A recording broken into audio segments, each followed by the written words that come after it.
Viktor Frankl said, "Everything can be taken from a man but one thing, the last of the human freedoms.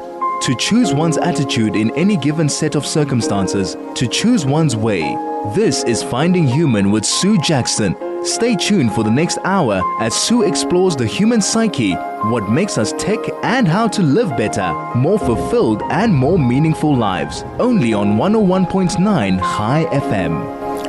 Hello, this is Sue Jackson on the Finding Human program, and my guest today is Margot Saffer, and I'm actually looking at her, and she's dressed for Purim. She's got a beautiful crown on her head, all different colors. I love it. Welcome, Margot.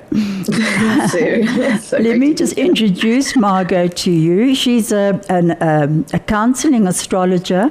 She's a therapist, a journalist, a writer. She's a Telasophiel. Do you know what that is? Lover of the ocean. Yes. I had to look up how to pronounce it because it's spelled TH. She holds degrees in literature, psychology, biography, a BA Honours cum laude, a Master of Philosophy, a life writing, and a body-oriented psychotherapy. What I found very interesting is that in her master's in life writing, she wrote the life story of an elderly medicine woman, a Sangoma of the Xhosa tribe in South Africa. And Margot says she sees the cosmos as one grand clock and astrology as a map to navigate the landscape of your life. Our topic today is in the waves of change we find our direction. And Margot and I met very surreptitiously, I suppose you could say. Serendipity was at play. Serendipitously, absolutely. Yeah. We were actually at a Shiva house of someone we really cared about. And as I arrived, they said, "Oh, we're so pleased you've arrived. You're just in time to meet Margot Saffer." And they told Margot the same about me. So here we are, face to face again. Hi, Margot. Hi, Sue. Thank you. This is wonderful. It's wonderful to have you. Now, you have main things that you really want to talk about. And what is it that you most wanted to say? Sure. Yes, there are so many, as you've said, and I'm, I guess, trying to think the best way to link all of them. And the thing that I think that I've noticed the most, and your Viktor Frankl quote, got me all excited again. And what I've noticed the most in working with my clients is that we each have our own myth to live. And this is, I think, an extremely important thing to remember. And it's not necessarily so simple, so easy, so it requires courage. Absolutely. And, when I say that, I mean, you think myth, the Greek myths, but the same with, all of our own Torah stories. Each character, cannot be compared to another one. They each have their own story. They each have their other supporting characters, their own context, their own geography in which they're based, their own length of each life, and the own attitude, as you say, to living. Do you believe that in many ways we can change the narrative of our lives? Absolutely. I think something, Sue, that I think kind of got me, quite young, was seeing the narratives of those around me and seeing it as being quite homogenous, a very samey story of we're born in, hopefully into whatever kind of family, we are. And then, if we have the luxury of going to school and then university, and then we have a job, and then we continue that, in our own families and so on. And I never knew that there was another way of, that was a cycle that I thought was just this continuous thing that seemed a little bit tedious and a little bit boring. And did you fight the system? Oh dear. Anyone who might know me from Johannesburg knows that I fought the system. I ended up finishing school a year earlier so that I could get out of the system sooner. Moved out of Johannesburg. So I was 17 already, and I didn't know. And there's this I love to read stories. I love to, I have a degree in literature and in film. And so I like to, I realize, now looking back how fascinated I am in people's stories, as obviously you are. Otherwise, you wouldn't be on this show called Finding Human. There's so many different ways of being human. And, writing the biography also was a very big eye-opener because, when we meet people, the first thing, now during Purim, I was meeting people all weekend, and the first thing they say is, where do you live, or what do you do? And these are not things that I can't answer where I live, because I haven't, I've probably been in the same bed that hasn't crossed a longitude or latitude, for longer than a week in the last year. So you're a nomad in many ways. Indeed. And, when I was doing the biography, writing about Gogo, from the Ozo woman, and she, I'm calling her Gogo. She had about 6 different names, each given to her at a different time in her upbringing, or from different people in her life in different stages. And then the same with, how old she is. Whatever the ID might have said may have been correct or incorrect. I mean, my own Boba was 2 years older than her twin sister, according to their passports. So everything is... That's hilarious. Yes. Where did they come from that happened? Well, they came from, the borderline between Belarus, Lithuania, and Poland. And when they changed, when they arrived in South Africa and they were given passports, her sister was 2 years younger, so she wasn't about to argue. And so she kept anything for a passport. Well, exactly, and also anything to be considered younger in those days. You said that you called the Sangoma that you were writing about Gogo. For those who don't know, Gogo is a respectful name. It's a grandmother. And it's a soft name for someone that you care about, almost like Boba is or Safta is. Exactly, Gogo and Boba, exactly. That's Omar, whatever, Yeah. I rather like that. Now, Margot, one of the things that fascinated me, and as you say, you haven't slept in the same bed for too long, is that you are in many ways a free spirit.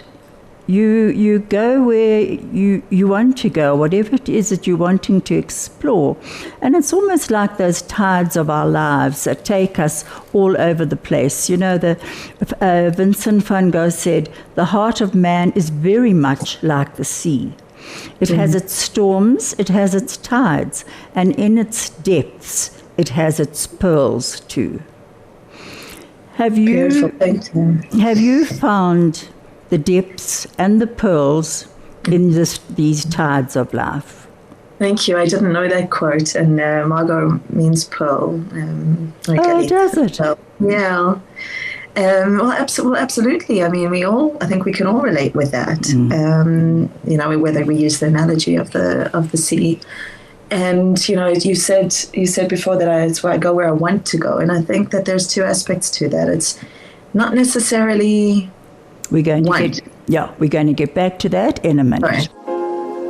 This is Finding Human with Sue Jackson, only on 101.9 High FM. Hello, this is Sue Jackson on 101.9 High FM. My guest today is Margot Saffer, and our topic is In the Waves of Change, We Find Our Direction. If you'd like to SMS us, please do so on 34519, or you can telegram us on 061 895 1019. Margot, I interrupted you as you were talking, so please go on with what you were saying. Well, that's absolutely, that was, I guess, a good example because, saying not necessarily what I want, and then we were interrupted. So that's it. These are exactly the rhythms and the tides that we need to, that we're all working with. So when you say where I want, I think more what it is an understanding of, I felt this, thankfully, I really feel grateful of it, that I've felt this since I was a teenager, is that I'm in a very loving dance with life. I guess I can say it like that. And, life it brings me opportunities, and I guess it's up to me to feel that I have the courage to say yes, or sometimes to feel, no, I'm feeling a little bit fragile and I need to be a little kind to myself and perhaps say no and rest myself. I think our meeting exactly was an example of that. And, so what I want is, it's more of, this is the way the current is going, this is the way the wind is blowing, can I go with it, even though there's certain there maybe the bigger picture, the more obvious narrative. This is where to bring in the narrative.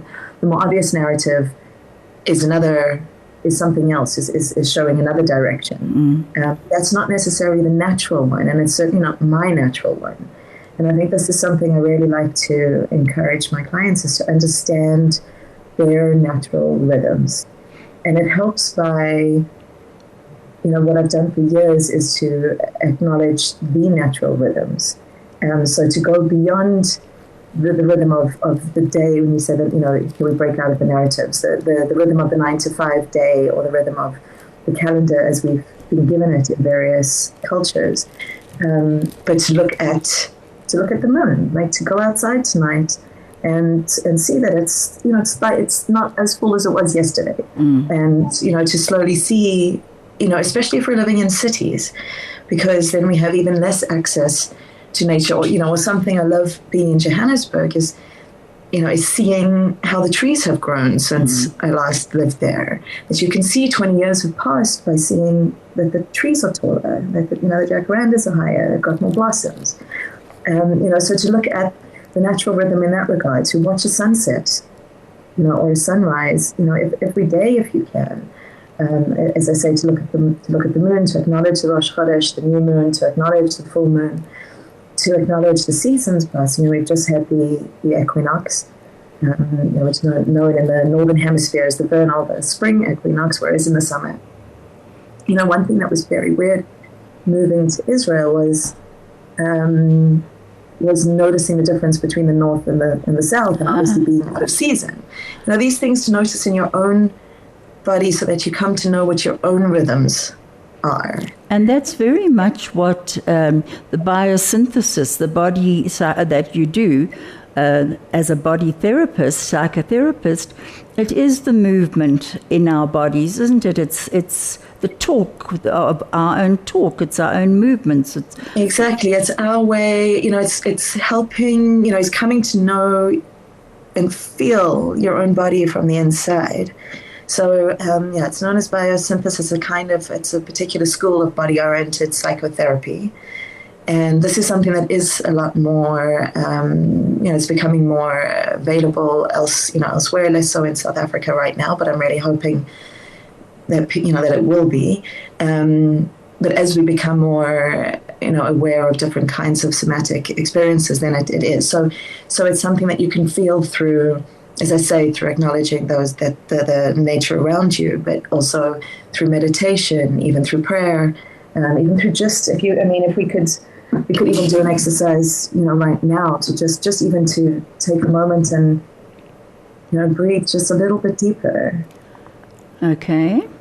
Doing that each in the day is already bringing you out of the idea with the biosynthesis or the body-oriented therapy is to create a integration between our belief systems, what's happening in our minds right now, the thoughts that are going on, our emotional, what we're feeling, and then our impulses to action.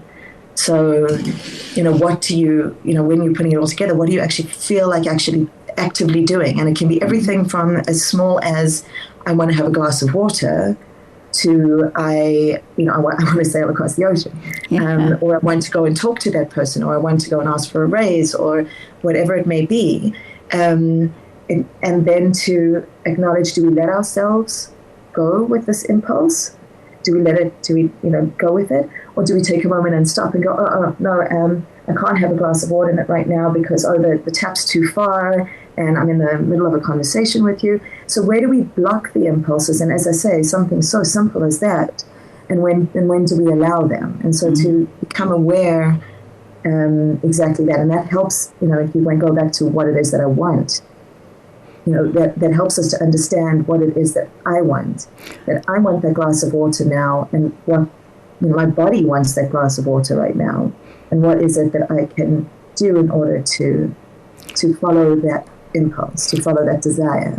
That makes sense, because you also said something that Maya Angelou had said, that she said, when you knew better, you did better. To do our best now, I believe this has an effect on the larger conflicts in the world. So even just stopping, as you said, and taking those few minutes just to breathe. Absolutely. And then do what you feel you're doing, whether it's on a spiritual dimension, whether it's on a somatic dimension, whatever it is to actually recognize that we can do better by stopping, breathing, yes. and then deciding, rather than you say yes, rather than just something, that just doing it and then regretting it afterwards. Absolutely, and I think that when we think about the conflicts, there's. Sorry, I was interrupting you because I also wanted to add in there the spiritual dimension, the body, or also connection. If you want to connect with somebody, just ask someone for a hug. These are even eye contact when you walk down the street. And these are things that we get in South Africa so much. There's so many smiles that you can get just by walking through a shopping mall or a street. It's so true. The other day I was at a restaurant, and the waiter happened to ask me if I was a Sangoma, and I said no. I love that. And yeah, it was so sweet. But at the end, when I got up to go, he asked me if he could give me a hug. He was a young man. And we hugged each other, and I said to my friend who was with me, Renee, I said, this only happens in South Africa. Absolutely. This beautiful connection and the hug that we were able to give each other. Yeah. Yeah. There really is a seeing in different ways in South Africa. Yeah, it's beautiful. Thank you for that story. Now, Margot, you, as the Thalassophile, which is the lover of the ocean, you have been living in Jaffa, in Tel Aviv. Yes. Mm-hmm. And you actually, one of the things that really did fascinate me about you is that you said you had no address for 4 years, and that you had to declutter to fit into, I think you said, 100 square meter space. Well, that almost gave me a panic attack. So actually, it was the other way around. So I had been living in 100 square meter space in Jerusalem, mm-hmm. and then absolutely serendipitously with through Providence, Hashgacha Pratit, came to living on a boat in Jaffa. I don't know what the square meterage there was, but there were two cabins and a house. Well, it's a motorboat, but it was a houseboat. I mean, it ended up being, that was my home for 5 years. And then, so having to, and really, if anyone, I love to get dressed.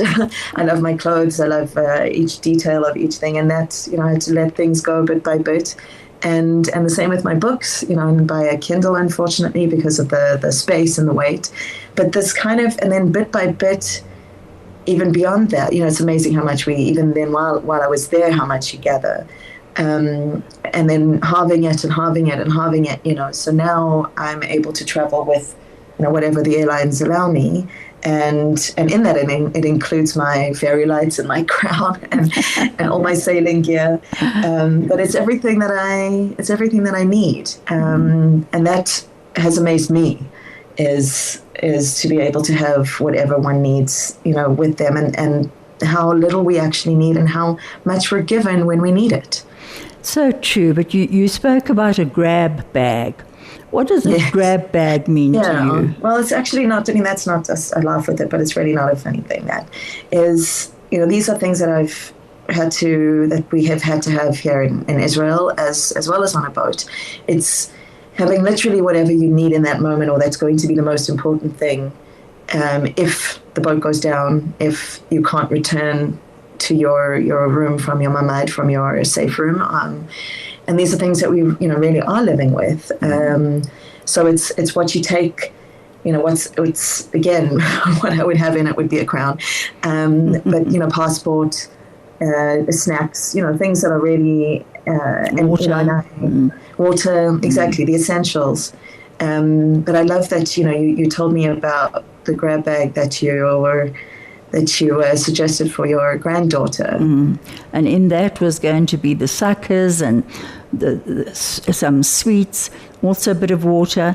And I told her, she's 6 years old now, and I told her to leave it next to the front door so that she could just grab that and run, because she was very scared of the sirens and having to run down the stairs. And that thought, it gave her something to think beyond herself. But the funny thing is, thank God they haven't had to run lately, but she has been sleeping with the bag. I don't know if she still is, but she was for a long time. That grab bag was part of her. Yeah, what I love with that is also the aspect of what the idea that you've given her by putting it in. I actually also have bubbles in my handbag. is not just that survival isn't just having your needs met, but survival is also connection and bringing joy and bringing a different attitude, like your Viktor Frankl quote, that that's how, in his description, that's how they survived in the concentration camps, and that's exactly it, that we're surviving with the attitude of hope, and that we will, and that we can bring an imagination of the world that we would like to be living in every day when we step outside. And it's that connection, that caring for one another, because what I'd failed to say on air, but I had told you, that in my little granddaughter's grab bag, I did tell her to put a lot so that she could give everyone else who were in the shelter with her, she could give them a sucker as well, something sweet to actually have in that moment to distract them. You spoke about the message that you would really like to discuss, as above, so below. And, the principal correspondence of it, as above, so below, or as below, so above, it is the degree that of our existence, that if we actually look at our spiritual development, what does it mean? It's that recognition of we are connected to the cosmos as well, as whatever goes on does affect us. Tell me how you wanted to discuss that, because you spoke about the old tenet of astrology.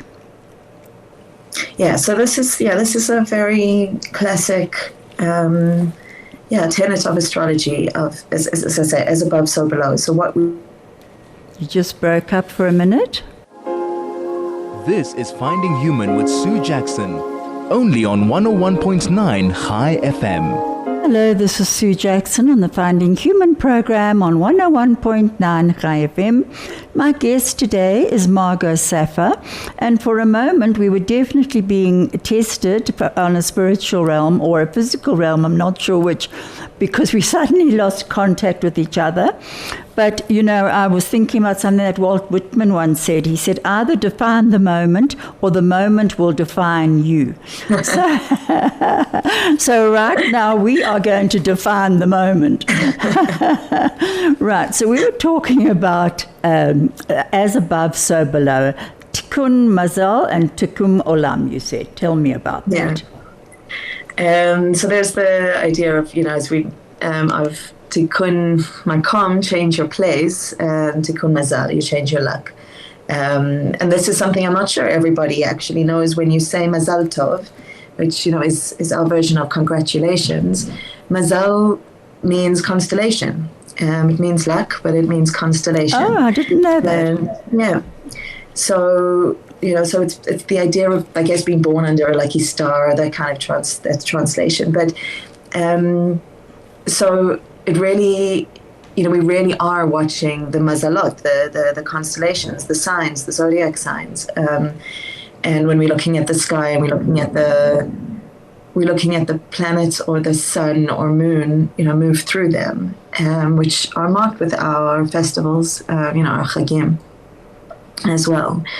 And, look, there's so much doubt around astrology. So I'm not here to scientifically give any explanation for it. I can't. But it's what I like to see it as as I say, a corroboration or a correspondence that, that I met you here at 10 o'clock this morning, South African time, doesn't mean that it made it 10 o'clock this morning by the fact that we met. But, you knew to come at 10 o'clock, I knew to come at 10 o'clock. So the planets are in a particular position, and then on Earth, we are experiencing things in a particular way. And, not just on a cosmic scale and then a very personal, but everything in between. So there's our personal lives, there's the lives within whatever communities or family systems we may be a part of.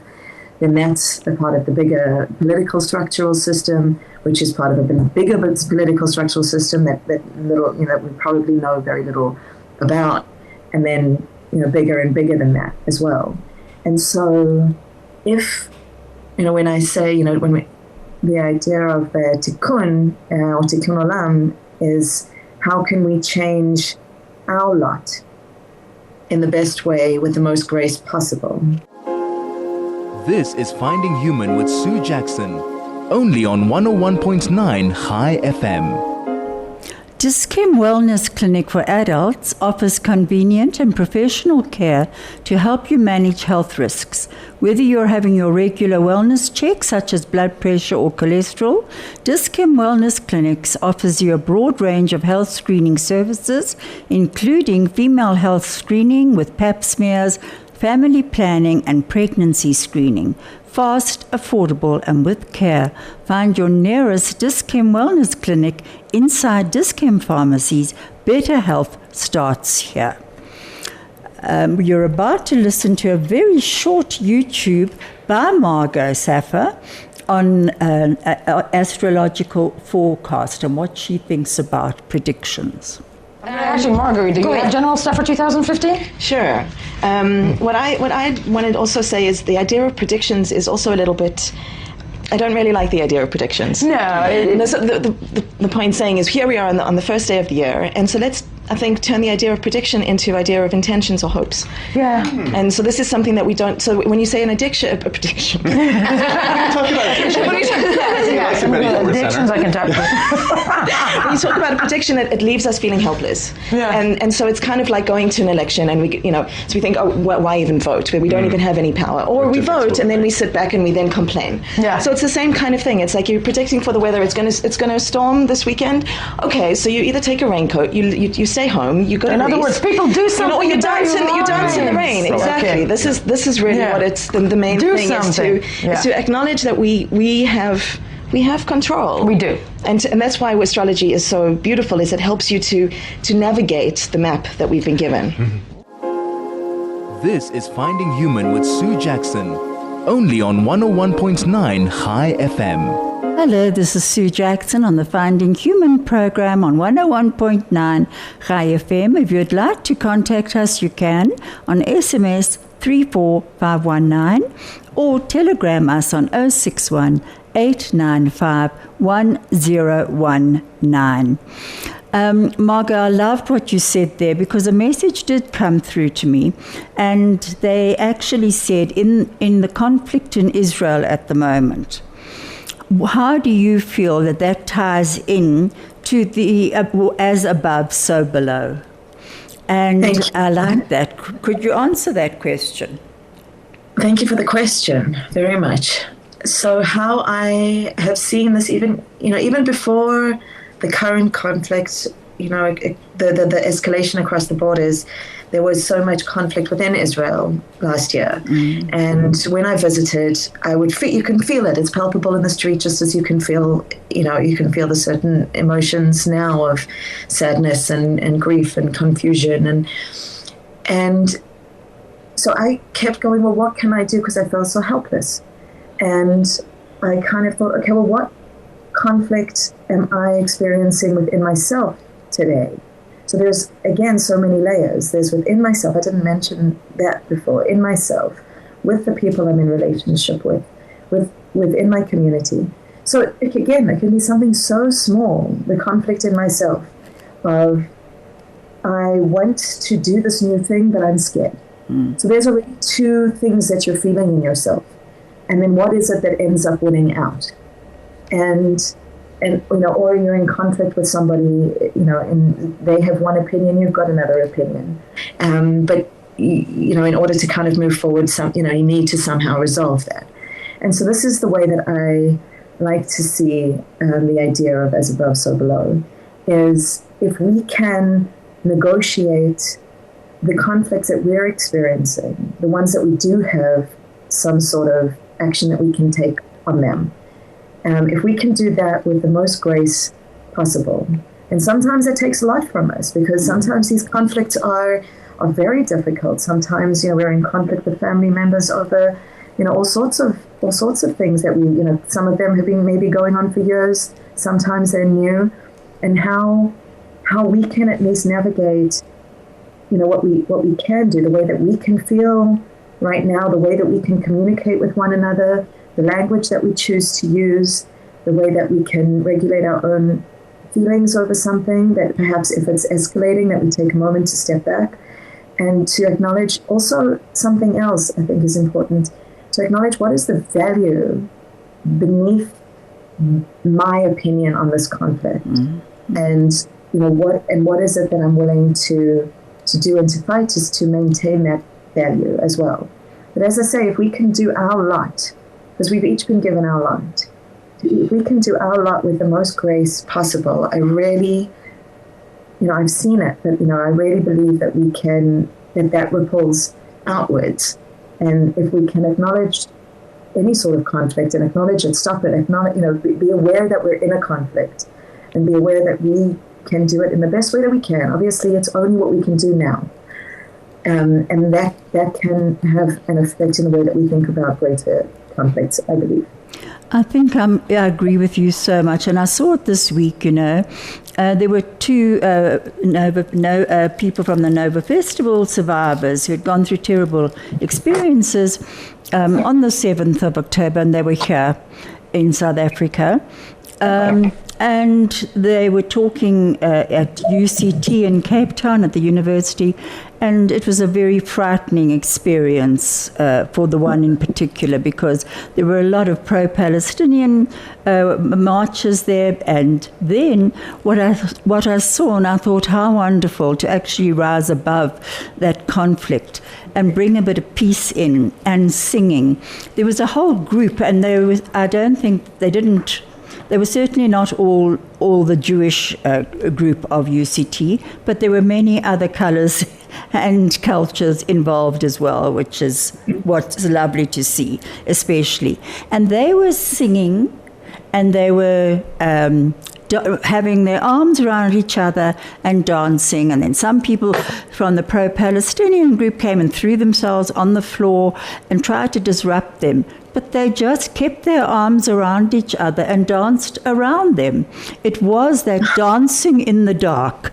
It brought that light in. I actually wanted to cry as I saw it, because I thought, have you all realized that you have all reached those sparks that we are asked to do in this world, to be a spark, to light a spark, that other sparks can go off from us and light up the world, so that we can dim the darkness in our own light.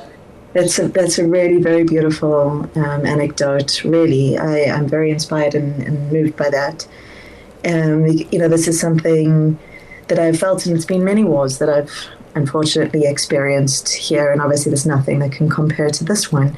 But in the ones previously, I've already had the sensation that war really is perpetuated by those that want war, and it's not necessarily between two opposing sides of any situation or opinion, conflicting with one another.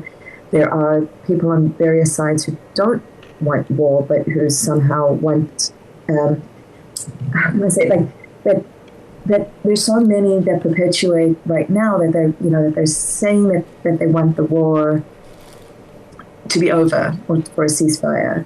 But with the kinds of language that is being used, and the kind of that every time there's a pro this or a pro that, it's anti something else, and then you're inciting more anger and more hatred, and it's not. It doesn't go towards resolution, and it doesn't go towards peace. Absolutely not. This is Finding Human with Sue Jackson, only on 101.9 High FM. Hello, this is Sue Jackson on the Finding Human program on 101.9 High FM. My guest today from Israel is Margot Saffer, and it's just been so nice talking to her. But you know, Margot, I wanted to get onto your sailing for a moment, because I should imagine that in the sailing, you navigate stormy waters and sometimes still waters where there's no movement at all because the winds drop. Tell me about what you have learnt by being on the ocean. Sure. Well, see, there's so much, and I'm actually planning to write little aphorisms of each of these. I've been sitting thinking of it, so thanks for the question, actually. I can perhaps start with something I learned before I even went out to sea, but living on, I think it'd probably been the first month that I was living on the boat in the Jaffa port. Now, Jaffa is, one of the most ancient port, I think, in the Mediterranean, and one of the most treacherous. And I'd moved in November, and the December winter storms were starting, and there was one storm where I didn't know what happened. There was just water all around. The winds picked up so strongly, and I heard a crack and a bang, and I was petrified because this was brand new for me, really. And I later spoke with one of my neighbors who'd been living there for 13 years, and she said to me, so what was so frightening? I said, well, I couldn't get off the boat, and then this happened, and she said, okay, so tell me exactly. And she made me list one by one each of the things that had frightened me.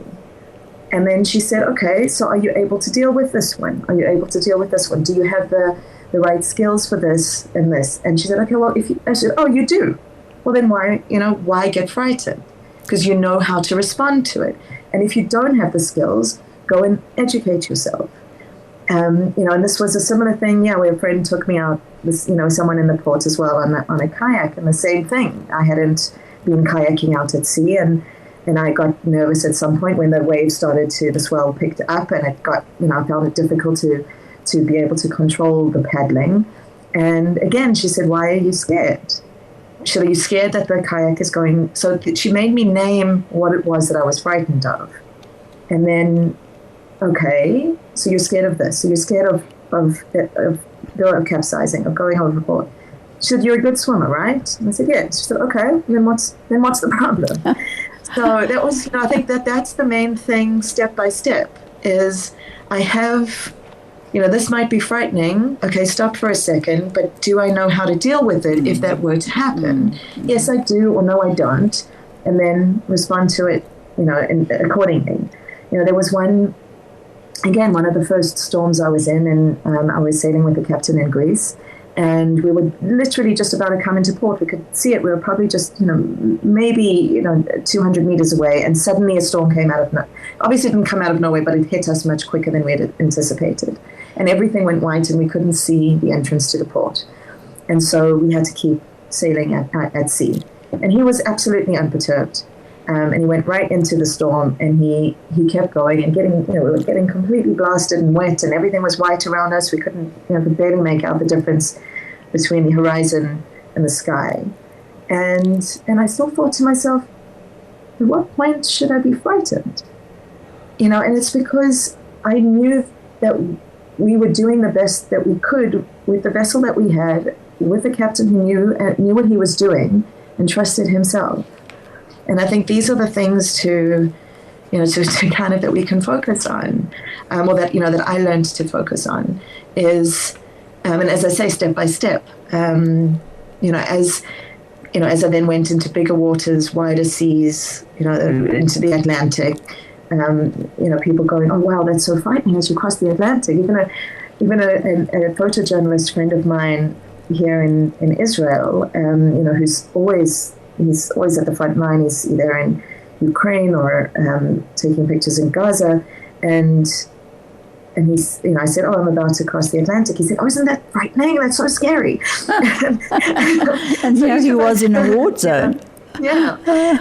But it's that I, step by step, have learned the skills necessary for the next step, and learned what it is that to trust. That I think that's the main thing, is I suppose, is to trust. To be in seas which are, black and huge, and to know that there's nothing that I can do that's any better in the situation than the captain and the vessel that we're on. And so I have to trust the situation that I'm in. And I think that has taught me the most about navigating the seas. Wonderful. And on that note, I'm being told to wrap up, but I just wanted to say, when you mentioned sea to me and sailing, I saw this quote, and it says unknown, so I don't know who said it, but I want to share it with you, because I think this is a good analogy for life. Who do we trust to help us, to steer us through waters? When do we know when to ask for help? Because we need that help. We're not going to be able to do it on our own. And it says, a wise man once said, "Be careful who you let on your ship, because some people will sink the whole ship just because they can't be the captain." Isn't that quite good? It's a good analogy of life, and some people we might meet. Absolutely, and sure, something I've certainly experienced. And Margot, thank you so much for sharing this time with me. We've got a lot to still talk about, so we'll have to do that. But it's been great having you on my program, and I just hope that you have a good, peaceful week ahead. Thank you so much, Sue. Thank you so much for having me. Thank you for what you're doing and the joy that you're bringing, and the different varieties of life that you're letting people see. Thank you. Intelligence and wisdom that you have. Thank you so much, Margot. You know what? My son Norman sent me a song the other day called "Better Days Are Coming." Can't remember even who it was from. Amen. Amen. And also, we have the opportunity to make those better days ourselves, just by the next thing that we do right now. Absolutely. Thank you, Margot. Thank you so much. Thank you, Craig and Vusi and Makundi.